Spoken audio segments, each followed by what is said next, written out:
Daniel, buenas tardes.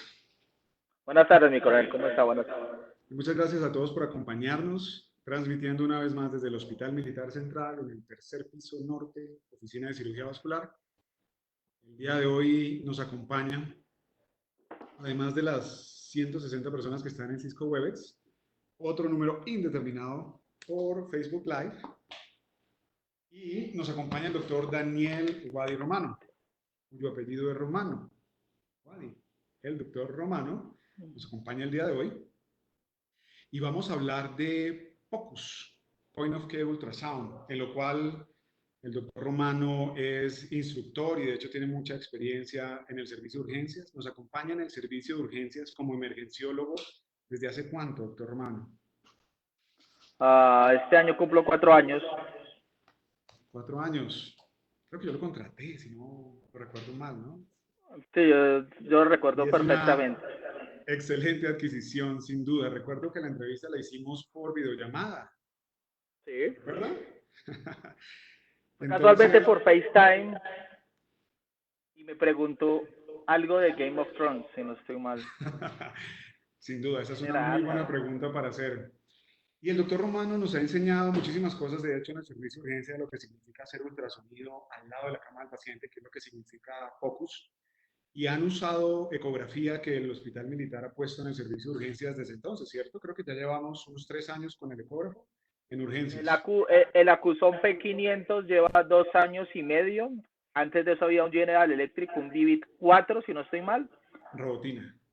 Robotina, que sacó la mano y hubo otro contrato Pobrecita, con Siemens. ya tenía como 30 años Robotina. Igual funcionó muy bien hasta el último momento.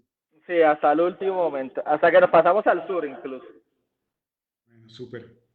Muchas gracias por acompañarnos el día de hoy, por aceptar esta invitación. Usted tiene en este momento un público que es nacional e internacional. En la administración de Facebook podemos ver desde dónde se conectan y tenemos conexiones en todo el hemisferio occidental, en Europa, en muchas partes de Europa, incluyendo España, Netherlands. Tenemos en Estados Unidos varios puntos de conexión, en Canadá, en Argentina, en Chile, en Centroamérica varios países, a través de Facebook Live. Y en la plataforma de Cisco Webex tenemos muchas personas de nuestros soldados de tierra, mar y aire que se encuentran en diferentes establecimientos de sanidad militar, Fuerza Aérea, Armada y Ejército. Y, y ellos todos están súper ansiosos por esto, por recibir el conocimiento. Esta es la charla número 25, Daniel, que hacemos. Yo sé que usted nos ha acompañado en algunas de las otras, por ahí lo he visto conectado En de la vez en medida de cuando. lo posible, sí. Yo sé que sí. El doctor Daniel Romano es emergenciólogo en ZAPA, entonces vuela bastante llevando y trayendo pacientes en ese traslado aeromédico avanzado. Y bueno, muchísimas gracias por estar acá. Le invito, doctor Romano, a compartir el contenido de su pantalla mientras Mil saludamos gracias. a Karen Beatriz García, que se encuentra en Barranquilla, en el Bácer 2. Marta Patricia Torres y Viviana Oviedo, que siempre nos acompañan. Muchas gracias por estar con nosotros. Por ahí veo a mi amigo Camilo Bautista, que fue mi modelo en la charla de la ciencia de la protección. Muchas gracias. Muy bien por eso. Muchas gracias, amigo. Daniel, el público es suyo y una vez más, gracias por esta conferencia. Bueno, buenas tardes, buenas noches a algunos. Algo intimidante el hecho que se conecten desde tantos puntos, pero bueno, no lo estoy viendo cara a cara, así que no me intimido tanto. Se me olvidó decirle una cosa, Daniel. Todos los que se conectan son amigos. Todos están aquí siendo nuestros amigos y compañeros de fuerzas militares o del hospital militar o de la universidad militar. Entonces esta charla está entre amigos. Así que Bueno, no se vale, preocupe. tranquiliza. Bueno, um, esta charla fue una invitación de parte de mi coronel Gómez, anterior comandante y jefe de mi servicio y pues con el que mantengo un contacto permanente. Quería comenzar con esta gráfica donde sentarse a pensar es válido. Sin embargo, desde que comenzamos en el área COVID, somos más de hacer y de seguir haciendo.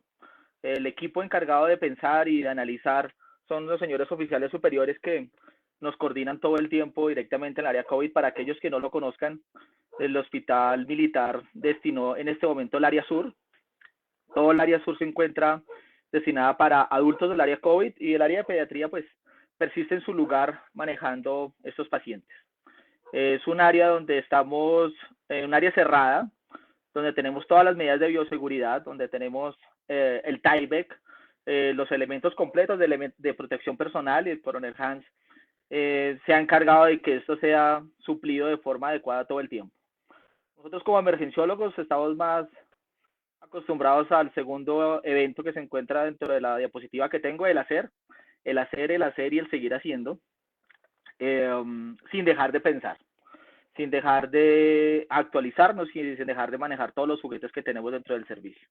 Entre ellos tenemos un Acuscom P500 Siemens, un equipo que todo el tiempo está siendo monitoreado y actualizado por parte del servicio de radiología, y el sargento Collazos, que nos ha apoyado mucho en todo esto. Entonces, en torno al hacer, hablo de hacer y seguir haciendo. El doctor Daniel Lichtenstein en Francia y el doctor Volpicelli en Italia son dos referentes actuales a nivel mundial en el manejo del en el uso del ultrasonido en cuidado crítico. El doctor Lichtenstein es intensivista, el doctor Volpicelli es emergenciólogo en Italia, en la región de Torino, y basados en muchos webinars de ellos, en muchas publicaciones de ellos, es que he destinado esta charla. Comenzando por los principios básicos de todos los elementos. La tos no hace referencia al COVID, con seguridad. Almorcé hace relativamente poco y estoy tomando café porque si no, no puedo con la charla completamente. ¿Por qué usar el ultrasonido?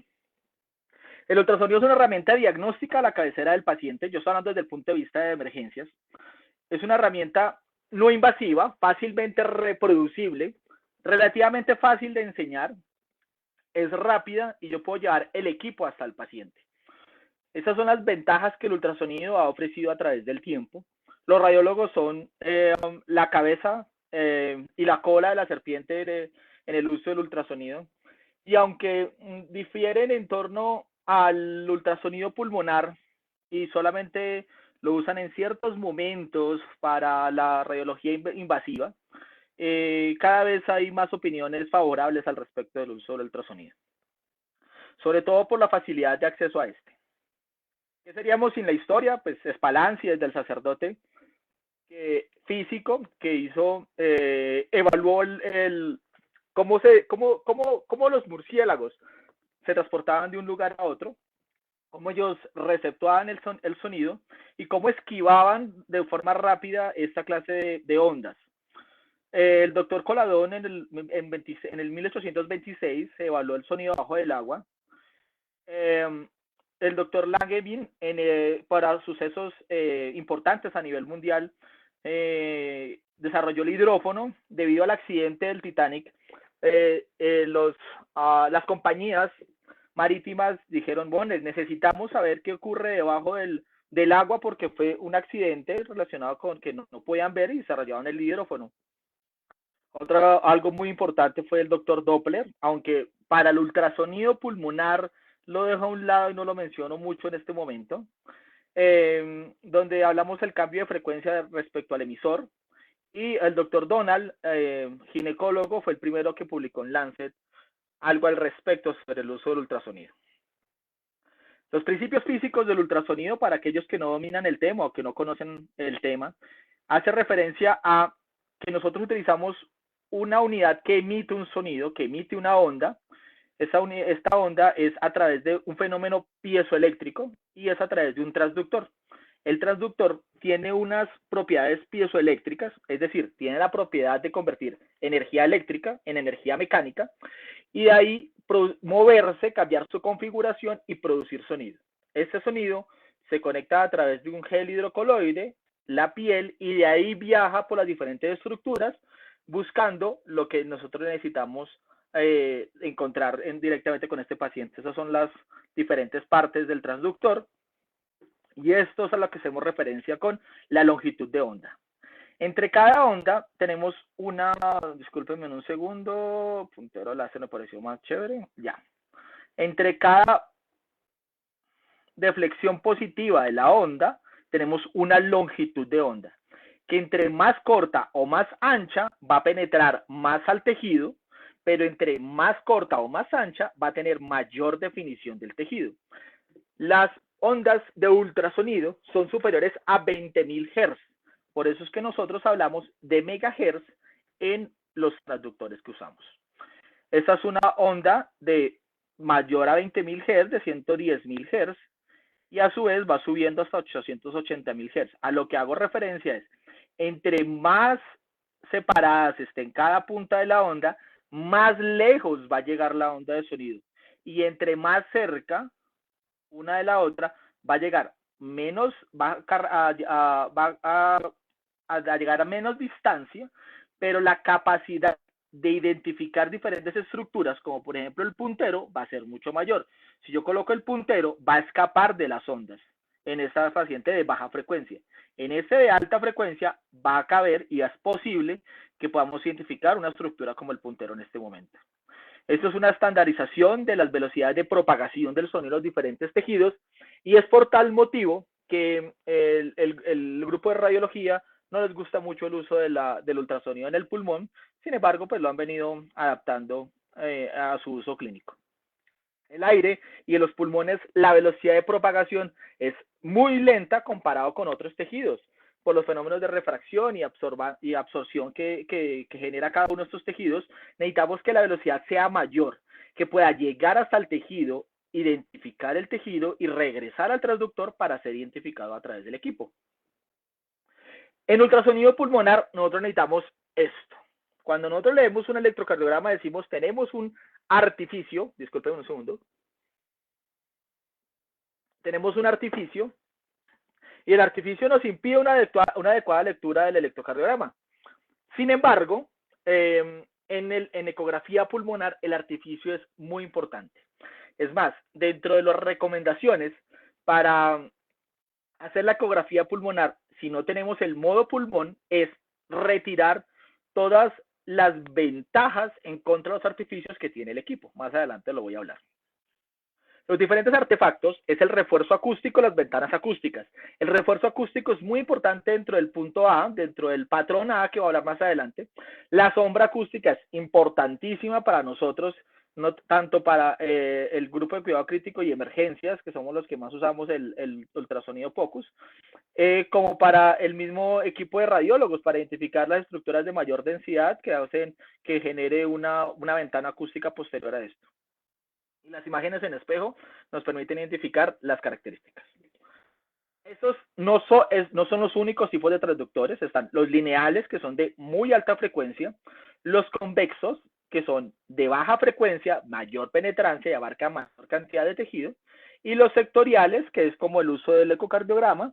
Sin embargo, estos sectoriales, por la forma en que se dispersan las ondas, que se abren desde el punto de referencia, nos ayudan en el ultrasonido pulmonar. Muy importante dentro del manejo del ultrasonido pulmonar en el paciente en general, pero ya a partir de aquí enfoco la charla hacia coronavirus, es el principio de aire fluido. El aire en el ecógrafo es completamente negro y el fluido, o sea, el aire es completamente en escala de grises y el fluido es completamente negro, o sea, es más hiperecoico e hipoecoico. La referencia hace a el hecho de que tenemos un pulmón completamente blanco que se va haciendo completamente negro y en función de esos artificios y esas rarefacciones vamos a lograr identificar. Esta gráfica la tomé de las clínicas de cuidado crítico, donde habla de, ese es el famoso signo del murciélago. El signo de murciélago hace referencia a costilla arriba, costilla abajo, espacio pleural y la sombra acústica que esto genera. Entonces, para recordar durante todo el resto de la charla, tenemos, dependiendo de si es lineal o si es convexo la sonda, tenemos la formación en la primera parte de la pared del ecógrafo. Los primeros que vamos a encontrar es la piel, tejidos blandos, hueso, va a estar mucho más adelante, tejido celular subcutáneo, y vamos a encontrar las pleuras, parietal, la pleura visceral, y a partir de allí vamos a generar una cantidad de artificios que nos va a permitir evaluar cómo se encuentra el pulmón. Aquí tenemos unas líneas, las famosas líneas A, que las características es que hace referencia al eco acústico que genera la pared torácica y las diferentes estructuras, incluida la pleura. A lo que hace referencia al sliding, es el deslizamiento pulmonar, que voy a tomar más adelante, entre una pleura y otra durante la respiración, y es muy importante evaluarla dentro del protocolo Blue, que lo voy a tocar casi al final, porque de ahí es que se han sacado todas las relaciones para hablar de los hallazgos ultrasonográficos en el coronavirus. Esa es la fila de hormigas, ¿cierto, Daniel? Señor, Es el famoso signo de la fila de hormigas, se ve como unas hormiguitas caminando. se ve como una hormiguita caminando detrás de la otra, el sliding pulmonar. Había videos, pero ya revisé y no corren definitivamente cuando tenemos esto. Entonces, pues... Lo que le decía Daniel es que uno de esos cambios antes del COVID y después del COVID es que nuestras presentaciones ya no van a tener tantos videos, tantas animaciones, porque no se ven bien en la transmisión de los contenidos del webinar. Esa es una de las lecciones que hemos cambiado en estos nuevos tiempos. Sí, sí, me enteré pocos segundos antes de iniciar la charla. Sin embargo, pues bueno, vamos. Aquí el dibujo anterior, la gráfica ya en tiempo real, bueno, no es tiempo real. Características, sonda lineal.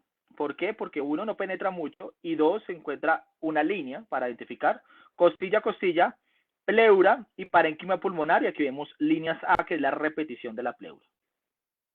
A lo que hago referencia con el eterno ABCD, hace referencia a los diferentes patrones sonográficos que tenemos al revisar un pulmón con el equipo de ultrasonido. No sé si a la derecha se ve, profe. Es que ahí está nuestra... Sí, bueno. Sí, no, se ve bien sin problema. Si quiere, usted tiene una... Cuando usted se para sobre la ventana de donde están las imágenes, donde nos ve a nosotros, Señor. hay una flechita en la esquina superior izquierda y con eso pueden coger la imagen para que pueda ver y puede arrastrarla a otra parte de la pantalla para que pueda señalar sobre ella. Ya la cogí. Muy bien. Bueno, aquí tenemos el aire.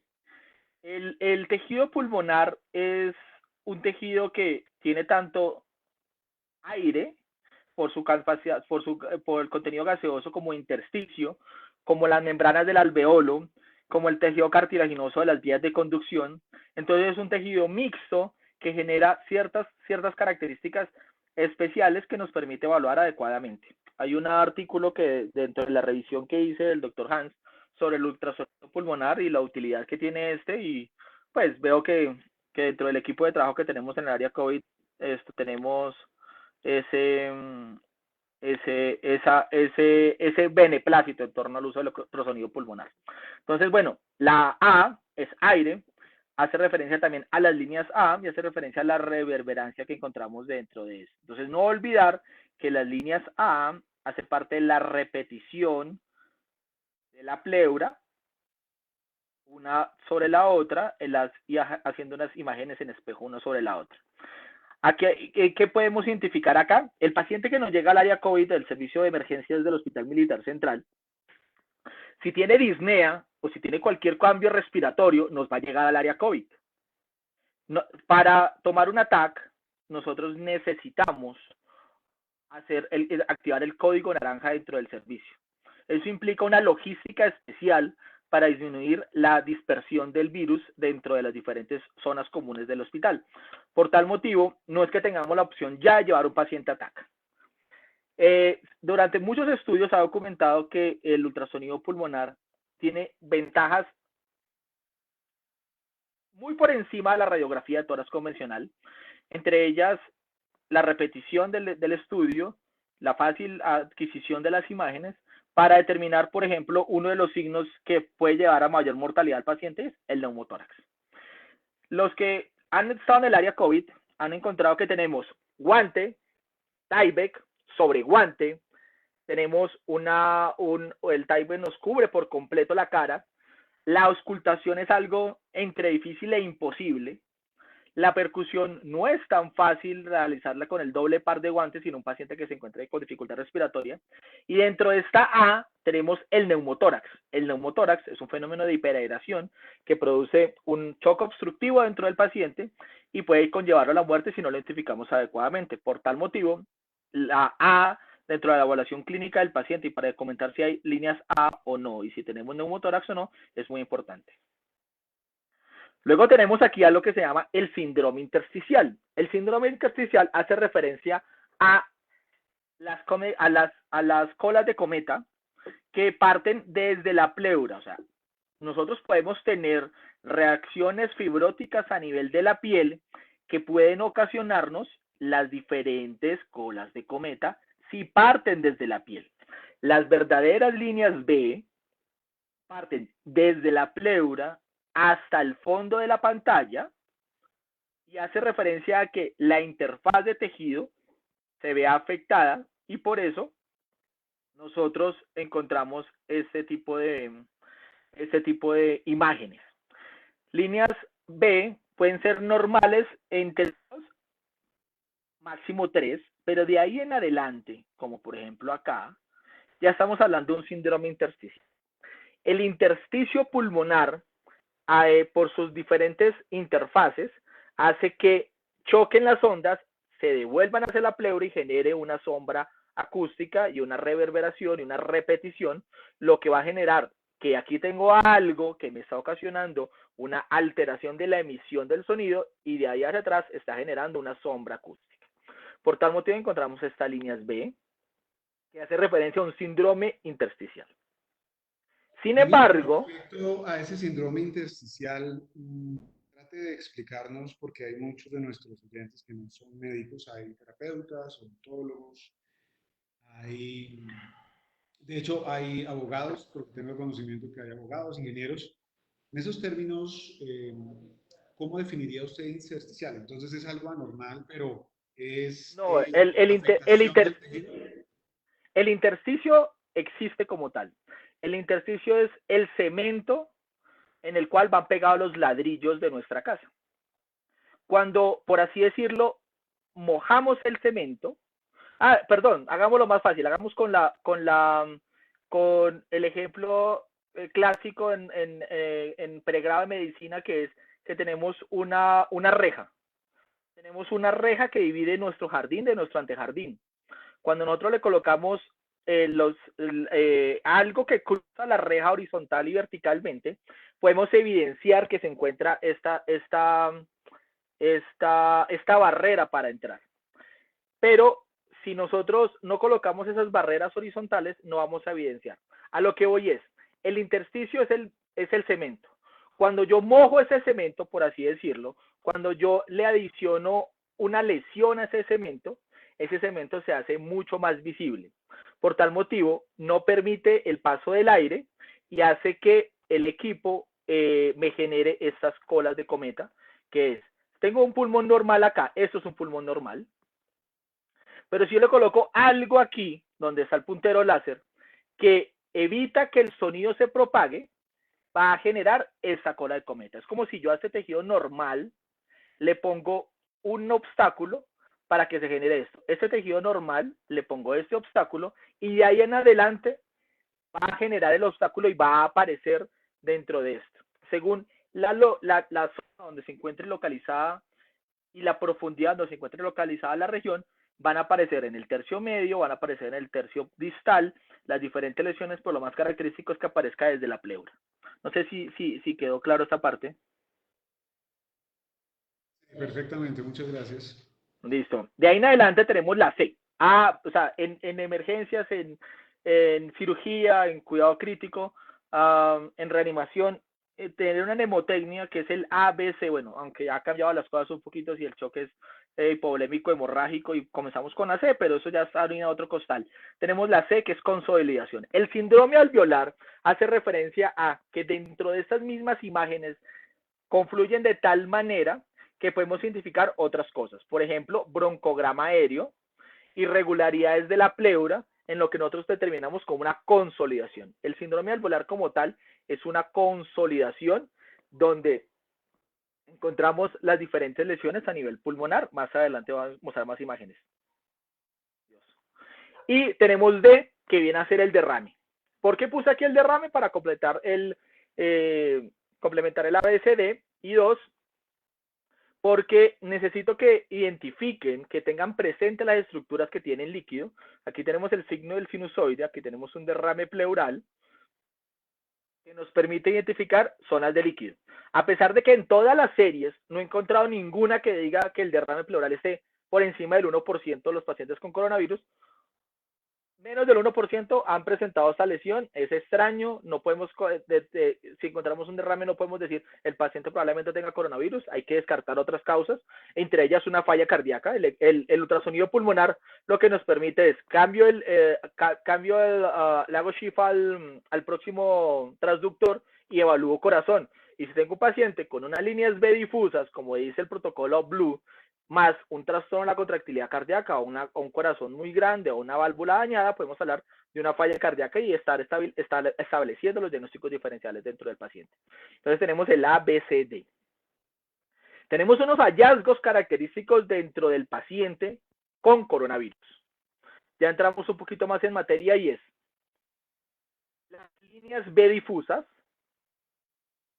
las consolidaciones o colecciones subpleurales y la irregularidad de la línea pleural. La línea pleural como tal mide entre 0.5 y 1 milímetro. Más allá de esto, es anormal. La línea pleural es una línea continua, hiperrefringente, que no debe verse alterada por ninguna lesión. Entonces, tenemos un pulmón normal, con líneas A hiperecoicas.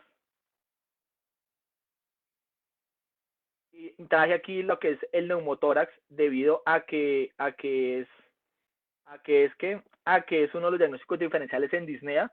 Ayer me llegó un paciente con disnea que entró al servicio muy hipertenso, eco de tórax normal, pero tenía una pequeña dilatación de la raíz aórtica. Entonces la disnea era probablemente de origen cardíaco, resultó ser una angina hipertensiva y se evaluó adecuadamente y rápidamente al paciente.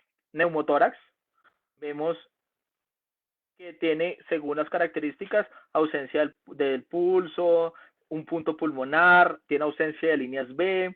El neumotórax ya es un tema completamente diferente que se evalúa pues ya en otro tema que no podemos tocar acá. El fluido alveolo intersticial es estas características. Tenemos líneas A y B que se encuentran comprometidas. Tenemos las líneas A que van cortando las líneas B y podemos hablar de un síndrome intersticial y un síndrome alveolar. El síndrome alveolar es este, que es la consolidación y el derrame pleural. Vuelvo y repito, mis charlas por lo general son repetición y repetición, y dentro de ellas encontramos algo de evidencia, y es un pulmón normal, el deslizamiento pulmonar líneas A, discretas líneas B, mayor a 3 los diferentes espacios. Esto es lo que llamamos un fenómeno de cascada, un pulmón blanco, si tuviéramos aquí un poco más de líneas B. Consolidación subpleural es una lesión hipoecoica justo debajo que borra la línea pleural, y una consolidación lobar es que sea mayor a 2 centímetros y tenga lo que se llama broncograma aéreo. Antes que cualquier cosa, tenemos que usar los elementos de protección personal. Vuelvo y repito, doy gracias porque en el Hospital Militar, a diferencia de otras instituciones, contamos con todos los elementos de protección personal y se han preocupado por ello. Entonces nos vestimos nosotros. Idealmente debemos vestir el equipo. Sin embargo, vestir el equipo ha sido bastante complicado y el equipo de radiología se ha encargado de hacer la higienización del equipo, y yo después de que hago cada eco con solución de alcohol limpio los transductores para usarlos en el siguiente paciente. Nosotros nos basamos en la mayoría del eco de tórax, que quiero decirle a todo el mundo, pues porque hay mucha gente que no está dentro del tema, es basada en hallazgos en pediátricos. Inicialmente la ecografía pulmonar y todos los hallazgos que encontramos sobre las neumonías virales son estudios que se hicieron en el virus sincitial respiratorio. Los pediatras han evaluado esto durante mucho tiempo y han permitido el manejo adecuado. Desde Critical Care Medicine, desde el 2008, el doctor Lichtenstein habla sobre el protocolo Blue y hablamos de unas zonas pulmonares que deben ser evaluadas para los diferentes pacientes.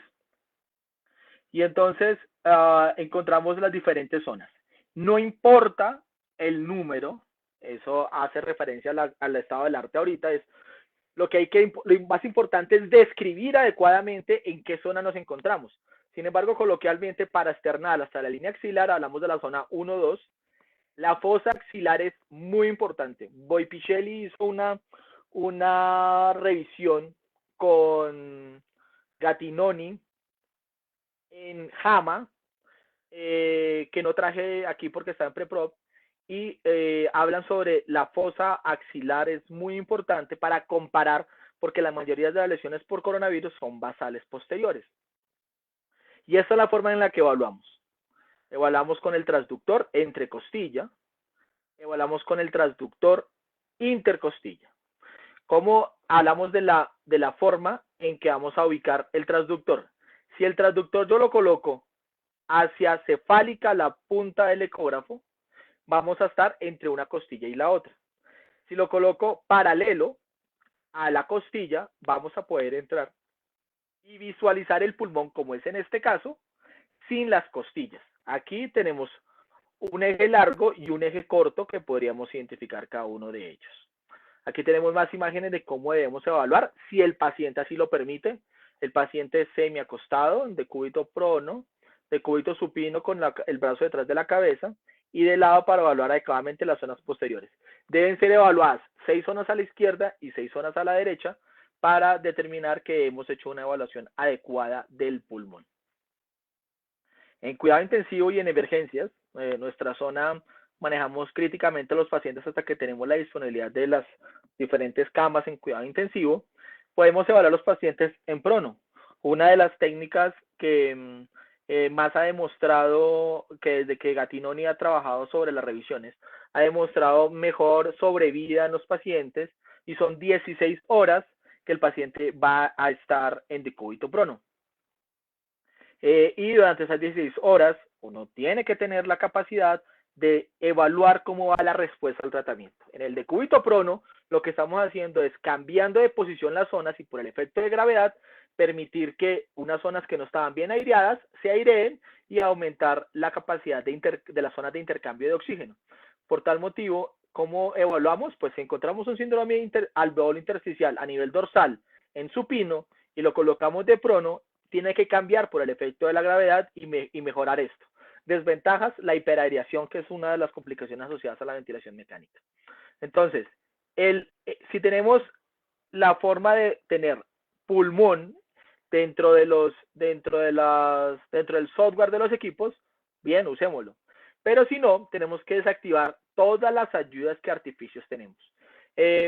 Tiempo de repetición, el THI, todo lo que nos dé ventaja sobre los artificios, hay que desactivarlo porque en función de los artificios es que trabajamos en el servicio. Esta era una imagen, la mayoría eran imágenes móviles, pero bueno, no importa, donde evaluamos, y si tenemos algo de fe, aquí tenemos líneas B, líneas B, líneas B, que parten de la pleura, y si vemos la pleura, aquí está un poquito más delgada, y aquí vemos una pleura bastante engrosada. Esta es una gráfica de Kino Médico, me fascina Kino, lo he seguido durante mucho tiempo y habla sobre la auscultación, la evaluación de nuestro paciente. Lastimosamente este paciente falleció y le mandó una postal desde el cielo.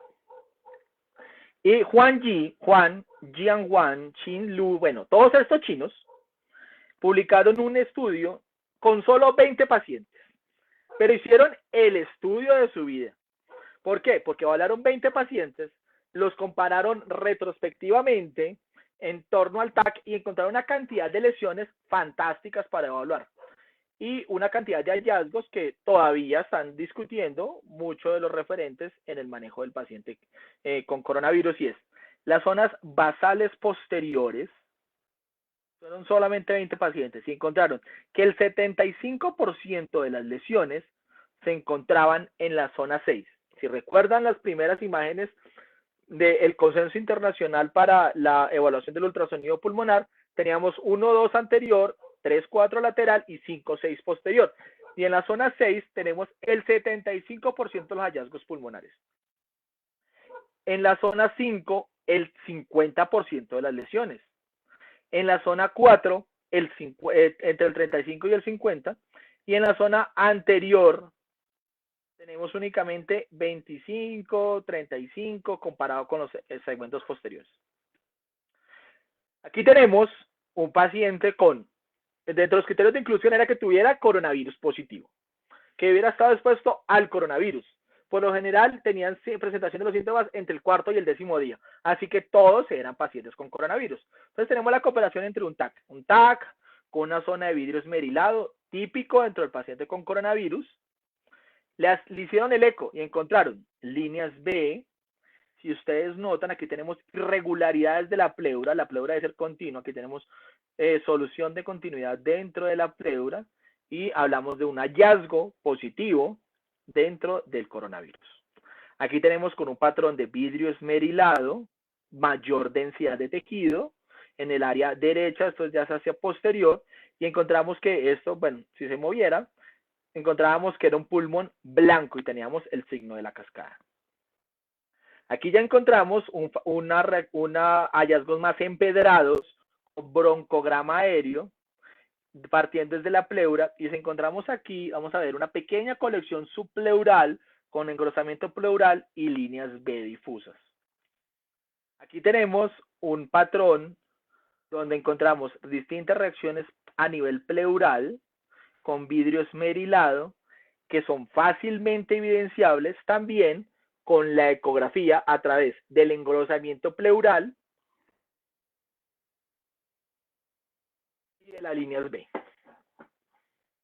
Aquí ya tenemos algo relativamente crazy paving en la TAC con el patrón de vidrio esmerilado, colección subpleural, bien basal posterior, y encontramos aquí una patrón de C, patrón alveolo intersticial en la pleura con colección, con disrupción de esto, y si tenemos más abajo, esta sí no era móvil, las patrones. Aquí tenemos un paciente con las calles de Bogotá, diría yo, que tienen múltiples huecos, por así decirlo, que tienen múltiples alteraciones regulares a nivel de la pleura, y si lo comparamos con el eco, se ve. Cualquier persona puede identificar a nivel de todas estas lesiones y a nivel pleural estas lesiones, y son realmente concordantes unas con las otras.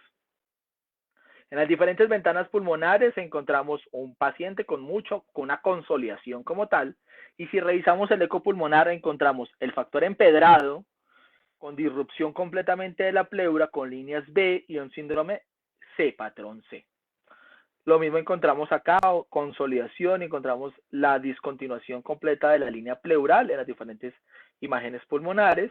Aquí tenemos una consolidación como tal, más fija, más típica, sin área de vidrio esmerilado, y aquí vemos el patrón de consolidación con broncograma aéreo acá, y tenemos broncograma aéreo con algo de exudado. Entonces, bueno, esas características sí ya los da los años de lectura sobre el uso del ultrasonido.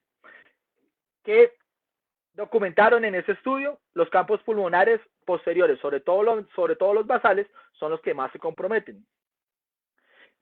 Otros hallazgos son las líneas B fusionadas y en cascada justo debajo de la pleura. Una pleura engrosada, discontinua, interrumpida. Son frecuentes las lesiones subpleurales. El broncograma aéreo, como vimos en la última diapositiva, es visto en las consolidaciones. El tejido intersticial se encuentra engrosado con edema y efusión pleural, rodeando las lesiones como el anterior, y el Doppler no muestra la vascularización. Sin embargo, evidencia sobre el Doppler hay muy poquita, y el propio Lichtenstein y Botticelli no lo toma mucho en cuenta.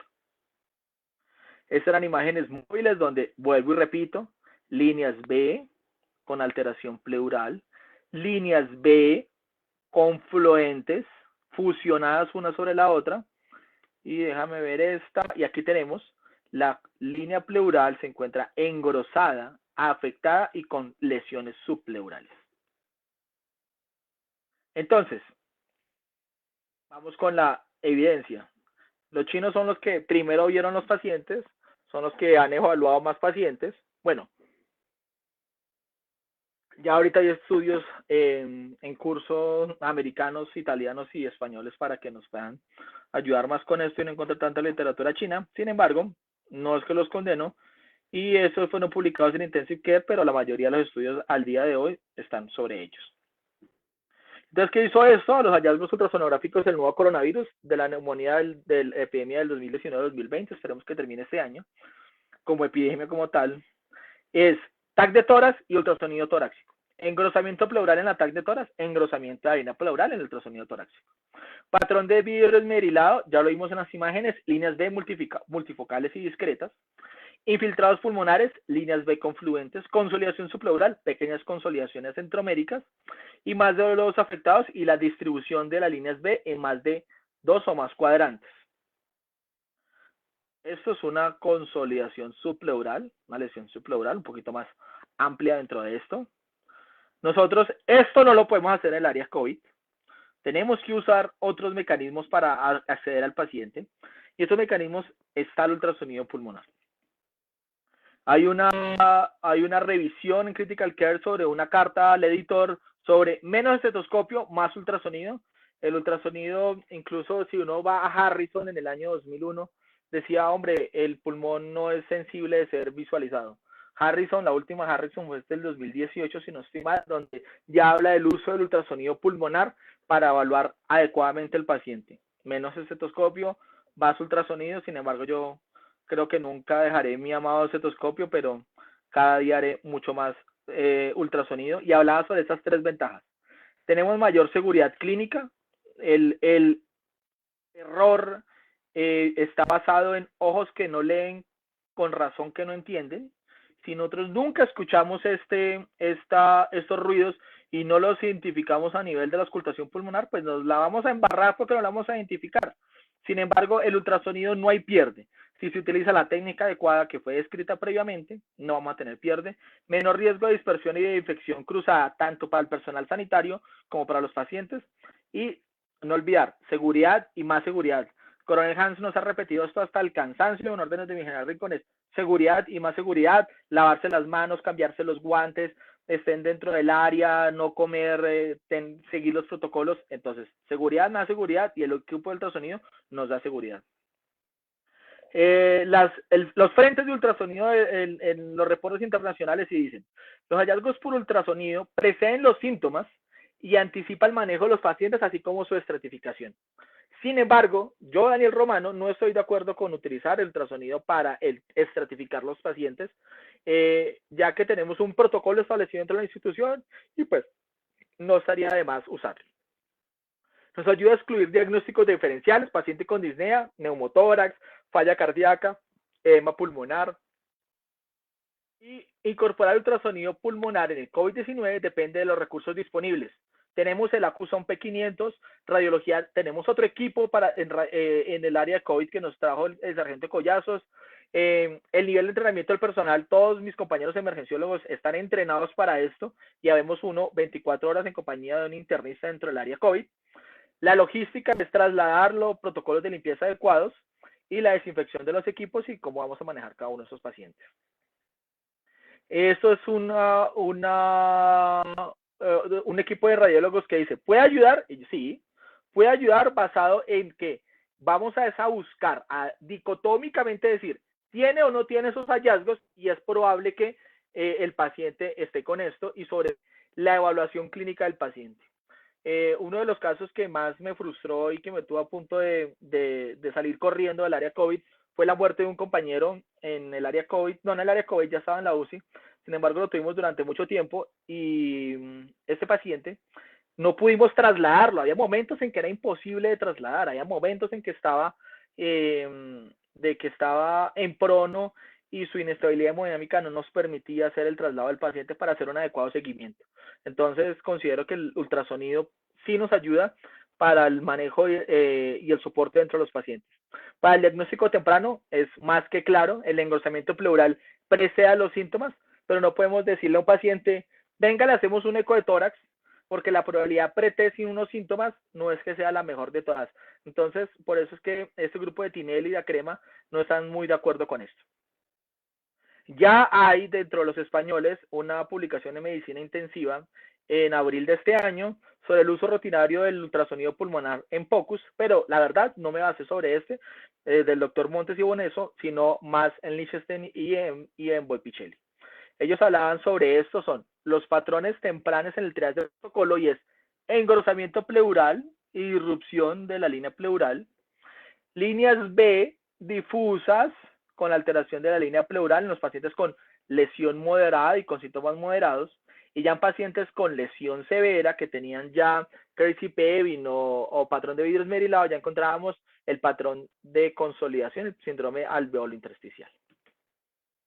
En la revista internacional de prácticas de medicina de emergencias hay una revisión cada mes. Somos muy juiciosos los emergenciólogos, sin embargo, pues aquí no estamos publicando mucho, donde habla de uso del ultrasonido en el paciente. No hemos llegado a ese punto donde son tantos pacientes que no nos permitan pasar de un paciente a otro. Lo que quiero decir, no tenemos un desastre externo donde las múltiples víctimas nos pongan a trabajar más con el ultrasonido. Por eso tenemos nuestro protocolo claro entre el servicio de emergencias y no hemos tenido que acudir a ese tipo de protocolos. Sin embargo, en Nueva York han usado esos protocolos con muy buena evidencia y han logrado manejar el paciente, despachar el paciente tempranamente. Vuelvo y repito, los hallazgos, y repito, dentro de mi práctica clínica, es alteración en la pleura, líneas B engrosadas y difusas. Entre más engrosada, quiere decir que tenemos unas lesiones más grandes dentro del intersticio hasta que consoliden. Entre más tengamos líneas B una sobre la otra, siguiendo el protocolo Blue, puede ser o edema pulmonar o una neumonía. Y tenemos al doctor Daniel Lichtenstein, mi tocayo, es un man que es un genio en cuidado intensivo en Francia, y no solamente es eso, en el oeste de París, el tipo ha desarrollado el protocolo Blue.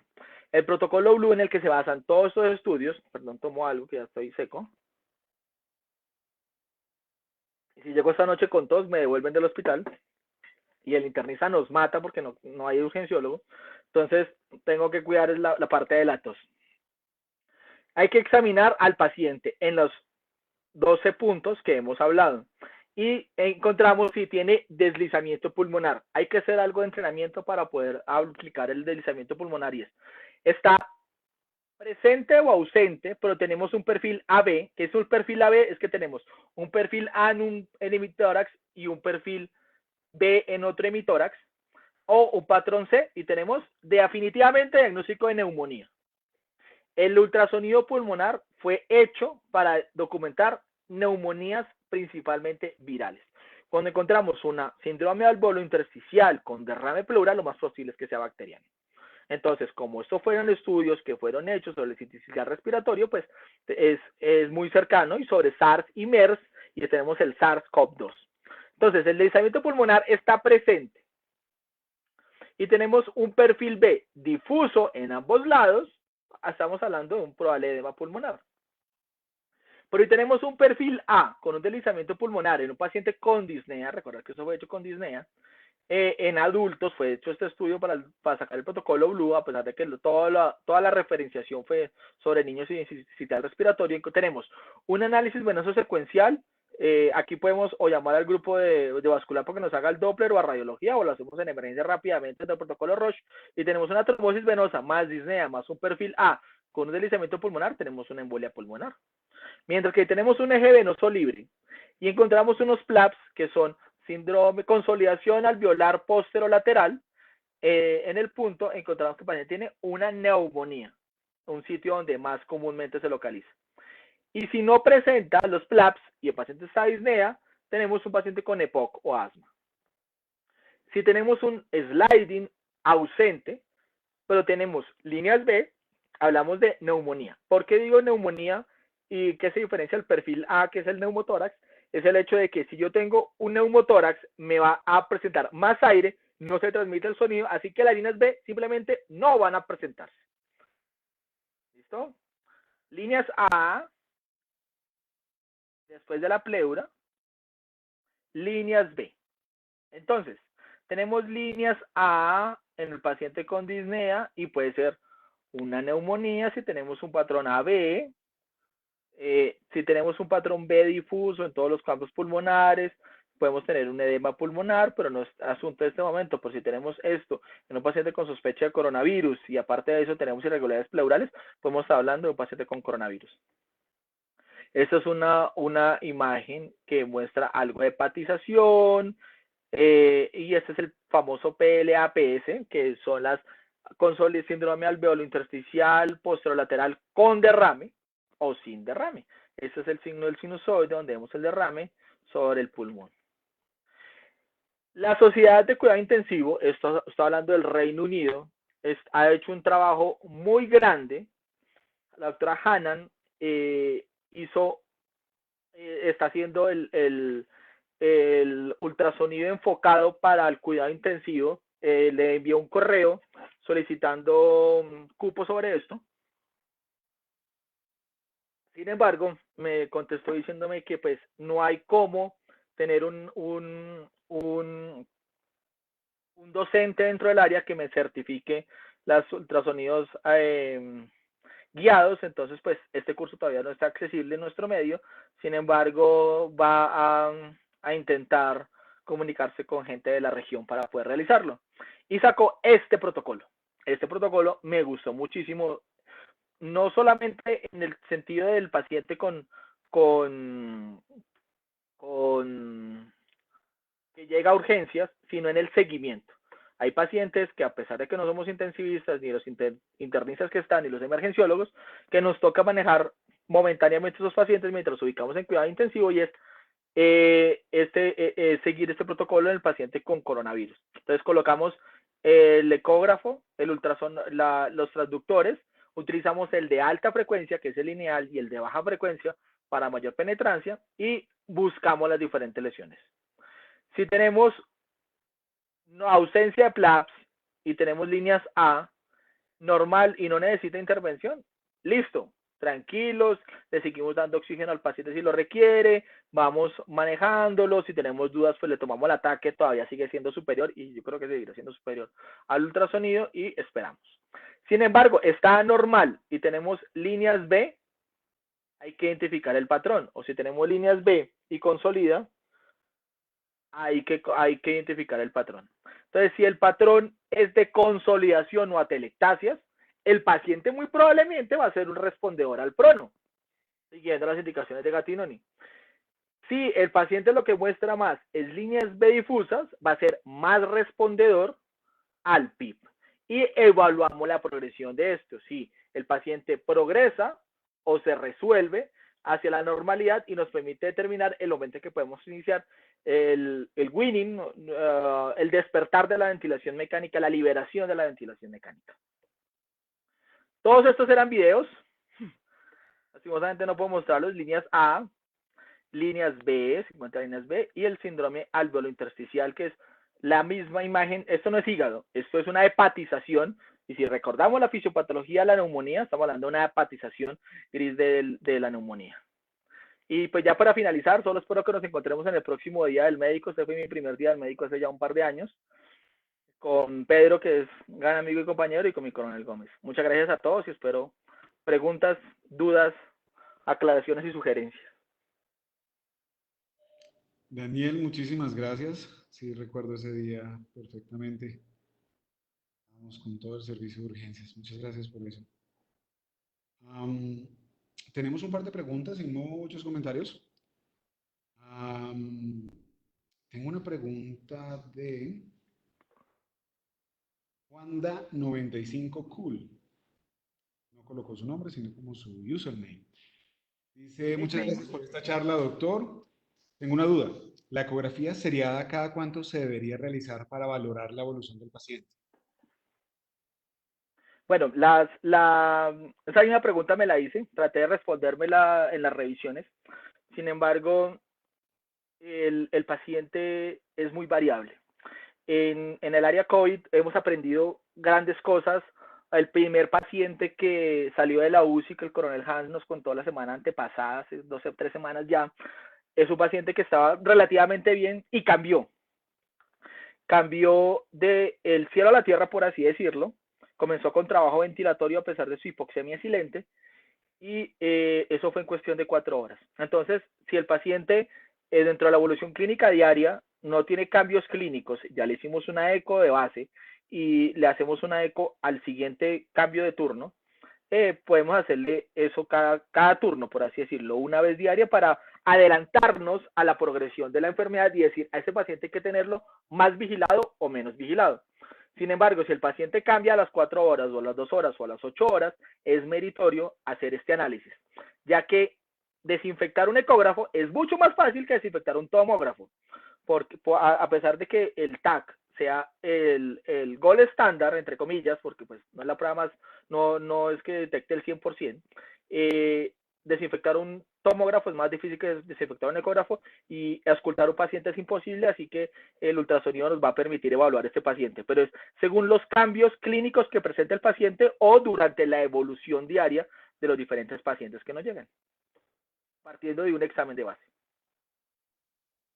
Perfecto, muchas gracias. Yo creo que esta es una herramienta muy valiosa, no solamente en este tiempo, sino en todos.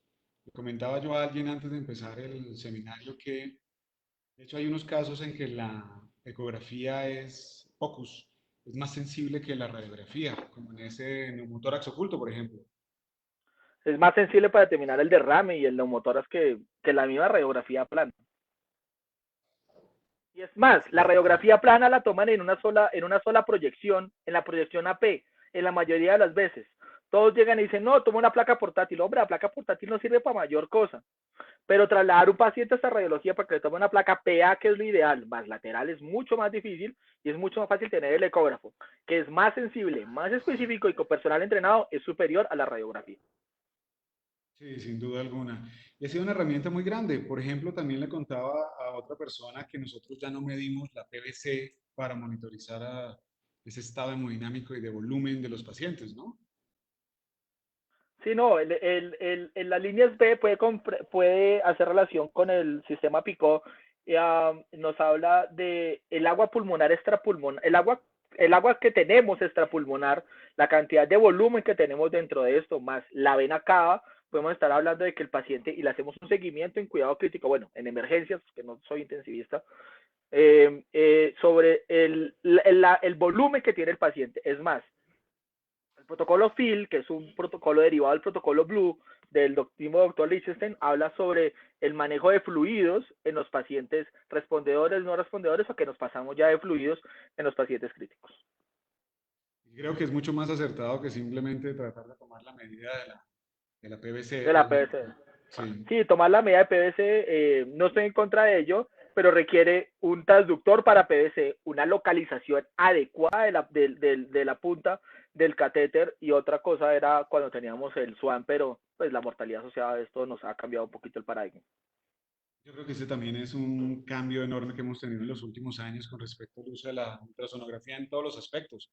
Los cirujanos hacemos FAST, hacemos EFAST, y bueno, de hecho hacemos procedimientos guiados por ecografía, colocamos los catéteres plurales guiados por ecografía, los catéteres venosos y por supuesto en cirugía vascular usamos muchos de los catéteres. Ahora que estoy en entrenamiento en vascular, es una herramienta increíble para muchísimas cosas.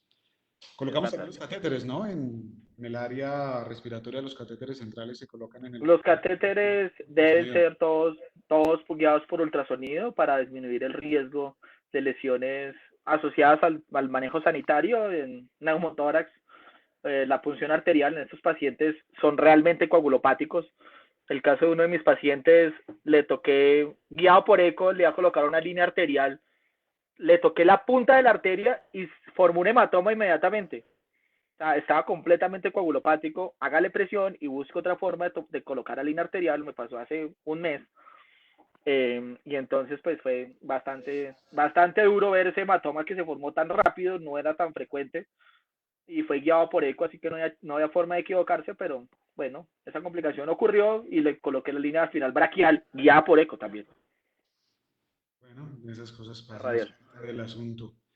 También muchísimas gracias. Tenemos muchos saludos de muchas partes. Hay uno en particular que le envían directamente desde Alemania por Facebook Live, Iliana Vergara.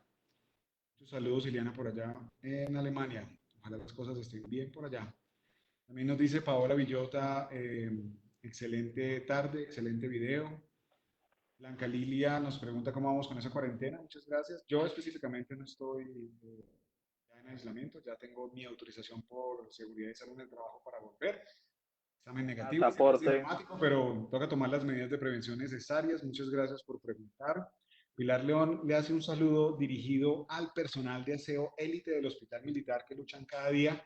Ese saludo no solamente es bien recibido, sino replicado. En Cisco Webex, el doctor Incapié me hace caer en cuenta que hoy es el día del profesor. Entonces, un saludo Feliz muy día, profe. especial. Muchos saludos a usted, doctor, y a todas las personas que estando en salud con o sin especialización en docencia realizan ese trabajo tan bonito que es el de enseñar. Aquí estaba hasta hace un momento la doctora Catalina Correa escuchando su charla. Y ella también es especialista en docencia, de las personas que les gusta enseñar. Y yo personalmente soy una de las personas que piensa que lo mejor que uno puede hacer con lo que uno sabe es transmitirlo, enseñarlo y compartirlo. Eso es parte de lo que estamos haciendo. El Hospital Militar Central tiene esta actividad que ya estamos a punto de terminar, nos falta una semanita, precisamente para compartir el conocimiento con todos nuestros soldados de tierra, mar y aire en todo el país. Yomar Lima también envía un saludo a todo el personal. Y tenemos muchas personas viendo, por aquí está mi coronel Rodríguez, por ahí lo vi. Gianni Novoa, que es nuestro auxiliar del servicio de urgencias, un muy buen auxiliar, muy buen tipo. Nos dice mil gracias por la charla, doctor Gómez y doctor Romano. Un saludo especial desde urgencias, desde el Hospital Militar Central, turno noche 1. El doctor Javier Riascos, o Xavier Riascos, nos dice muchas gracias, doctor, por la charla. Ayer. Y tiene una duda. Dice, en cuanto al uso de la radiografía portátil dentro del estudio del inicio en el área respiratoria y el uso restrictivo del fonendoscopio por riesgo de la exposición, ¿de qué manera podríamos incluir el rastreo ecográfico de estos signos tempranos para el manejo del paciente? Eh, en la estratificación del paciente hay mucha literatura en torno a la estratificación de ellos, generar unas imágenes basales que nos permitan hacer un seguimiento a los pacientes. Pues lo que requeriría sería entrenamiento. El servicio y por cuestiones de costos y de todo, solo contamos con un emergenciólogo y un internista, entonces hay muchas cosas que por los cuales estamos adentro, mi equipo de médicos de puerta están recibiendo pacientes y estar con el ecógrafo por todos lados sería un poquito dispendioso para todo el equipo para evaluar adecuadamente todos los pacientes que ingresan al servicio. Sin embargo, el entrenamiento es abierto, nadie está exento de aprender de ultrasonido y el equipo de emergenciólogos está en toda la disposición para ayudarle a todos en la adquisición de este conocimiento. El ecógrafo, desde que se tengan las medidas de cuidado del ecógrafo y de precaución para evitar las infecciones cruzadas, es de libre uso, lo llevamos hasta allá, lo conectamos y explicamos cómo se usa dentro de nuestra área. Y sí, estoy de acuerdo con Xavier. El menos estetoscopio y mucho más en este momento. Hay que usar más el ecógrafo. Lo que pasa es que los europeos y los americanos tienen el Butterfly, tienen otros ecógrafos más portátiles que están dentro de una bolsa y tienen una imagen al lado con el celular, entonces es una cosa diferente. Aquí solo tenemos un equipo, bueno, tenemos dos, pero el otro es mucho más grande, lo utilizamos más para vascular y lo usa el servicio de radiología, entonces pues nos limita un poquito la cantidad de equipos con los que contamos. Yo creo que igual es una evolución que debemos tener. Cuando uno piensa en la semiología no se deja de lado cuando se utilizan las imágenes y los recursos diagnósticos necesarios y la tecnología necesaria. Lo que estamos haciendo es optimizar la semiología. Siempre vamos a hablar con el paciente, siempre vamos a interrogarlo y siempre vamos a hacer un examen de muchas formas posibles. Es decir, el fonendoscopio es solamente una de las herramientas que usamos semiológicas. Usar el ecógrafo no nos va a cambiar el hecho de ser unos buenos clínicos en todas partes. Esa es mi opinión personal, sin duda. Nos dice la doctora Castellanos, también que nos acompaña todos los días, a propósito de que nos falta una semana, nos dice, no, con 5 O's, aumenten media semanita más. Bueno, no, muchas gracias. Hemos hablado de muchos temas. Es necesario seguir atacando otras áreas del conocimiento y eso es lo que vamos a seguir haciendo. Nos dice también gracias por todo lo que nos han enseñado. Nos dice también José Luis Gómez, muchas gracias, excelente exposición, de acuerdo, muy buena charla. Pedro Soto, nos escribe en Cisco Webex, nos dice muchas gracias, buena charla, sin duda. Doctor Soto, ahí salimos en la foto. Jenny Zorro dice buenas tardes, excelente charla. Ah, nos dice Mago en el exilio. Excelente, por fin pude entrar. Bueno, bienvenido. Ya terminamos. Mm, sí, el Día del Médico es el 3 de diciembre, pero esa es una foto de hace un par de años en que estuvimos allá. Nos dice Claudia Patricia Bonilla en Cisco Webex, buenas tardes, excelente charla. Lo mismo nos dice Luz Páez Betancourt. Y Rocío Farín Rodríguez nos dice que Dios los bendiga, les dé mucha sabiduría. Claro que sí. Muchas gracias. Mi coronel Arana, que también se conecta con nosotros con frecuencia, dice feliz día a todos los eméritos maestros del Hospital Militar Central. Dios los bendiga. Le transmito eso a todos los maestros que están con nosotros, porque de hecho tenemos muchas de esas personas que nos han enseñado muchísimo durante mucho tiempo viendo estas charlas. También le cuento que leía yo el otro día que teníamos un curso que creo que por este mes es gratuito con Periocrit. Sí. Es, Está difícil entrar. Tengo que hablar con el coronel Gómez, mi coronel, porque nos pasó el link, pero no hemos podido entrar. Entonces yo creo que le llamo antes de entrar el turno para poder vamos a verificar cómo hablar con él hacerlo. porque Periocrit nos está ofreciendo el mes gratuito de curso de ecografía pulmonar, si no me equivoco. Básico, el El nivel 1, pues, básico, excelente, ¿no? Y por eso hay que comenzar sin duda. Vamos a hablar según con lo él vi, sobre es eso. muy parecido al WinFocus, y el WinFocus en Colombia no es que sea tan frecuente, y entonces es una buena opción en relación al WinFocus. Los invitamos a eso. Vamos a hablar con Hans para ver qué nos dice del acceso. Y bueno, muchísimas gracias, Daniel, por esta charla. Excelente, como siempre. Muy informativa. Gracias, A profe. mí me ha gustado mucho Kino toda la vida. Muy buen humor, sin duda. Fantástico. Un feliz día a todos los profesores, a los profesores en todas las áreas que nos escuchan, en todas las materias, no solo en medicina, particularmente a nuestros profesores de toda la vida, médicos que nos han enseñado mucho. Y a usted, Daniel, porque usted ha enseñado a muchas generaciones, fue nuestro mejor docente durante mucho tiempo, así que muchas gracias. Los Bueno, profe. comentarios que hacían nuestros estudiantes eran muy buenos y su evaluación docente es excelente. Así que feliz día a usted también. Muchas gracias por la charla, súper instructiva. Gracias. Nos vemos el día lunes, a todas las personas que nos escuchan, el lunes es 18. Y el 18 vamos a hablar con la doctora Mariño de infectología pediátrica sobre ese síndrome bien particular que está dando a muchos niños, que es Kawasaki. Kawasaki-like, que ha dado a muchos niños. Súper interesante charla, donde también se nos va a unir cardiología pediátrica. Entonces, el día lunes a las 2 de la tarde, los vemos a todos en nuestra última semana de webinars del Hospital Militar Central y Fuerzas Militares. El día martes el doctor Rada nos va a dar una charla de arte. Estamos pendientes de su confirmación, siguiendo los consejos del doctor Chaskel, donde hay que alejarse un poquito del tema.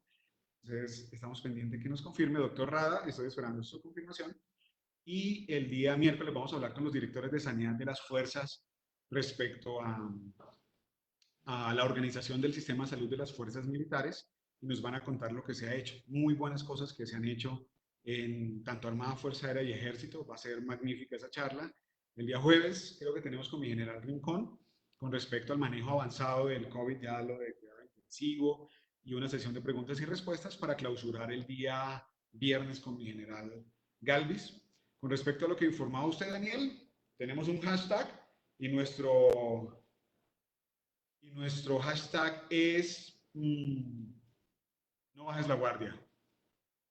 Entonces, para todo el personal de salud que nos escucha, sí hemos aplazado la curva, sí están pasando cosas terribles en otras partes, pero yo creo que el juicio que ha tenido Colombia en muchísimas áreas y el juicio que han tenido los colaboradores del Hospital Militar Central nos ha dado esa tasa tan baja de contagios en el hospital. Hay que seguir usando los elementos de protección. Sí, el hospital tiene Tyvek, pero no se trata de Tyvek, se trata de un procedimiento y de un protocolo. Se trata de hacer las cosas bien y yo creo que ustedes, Daniel, que están todos los días allá metidos, han hecho un muy buen trabajo al respecto y muchas gracias por el trabajo que hacen allá, de verdad que sí. Venga, mi coronel, muchas gracias. Saludos a mis compañeros emergenciólogos internistas del área que nos toca bastante duro, pero bueno, ahí vamos. Sin duda, y al personal de enfermería, camilleros, Enfermería, personal de médicos de generales, todo, hay tanta gente, los de seguridad también, hay mucha gente que nos está ayudando limpieza en les esto. toca todo el tiempo. Nos tienen que colaborar mucho y nos colaboran mucho. Gracias por eso. Igual, juntos lo vamos a lograr, de eso no hay duda. Gracias por esta charla, Daniel, y a todos los esperamos el día lunes en la charla de A las 2. infectopediatría, súper interesante. Así que nos veremos allá. Daniel, por su ayuda, muchas gracias. Por favor, envíeme la presentación para colocarla en el repositorio documental para que la gente la vea. Y Ah, mi bueno, coronel. muchas gracias a todos mis soldados de tierra, mar y aire. Buenas tardes. Muchísimas gracias por estar con nosotros. Venga, feliz tarde, chao.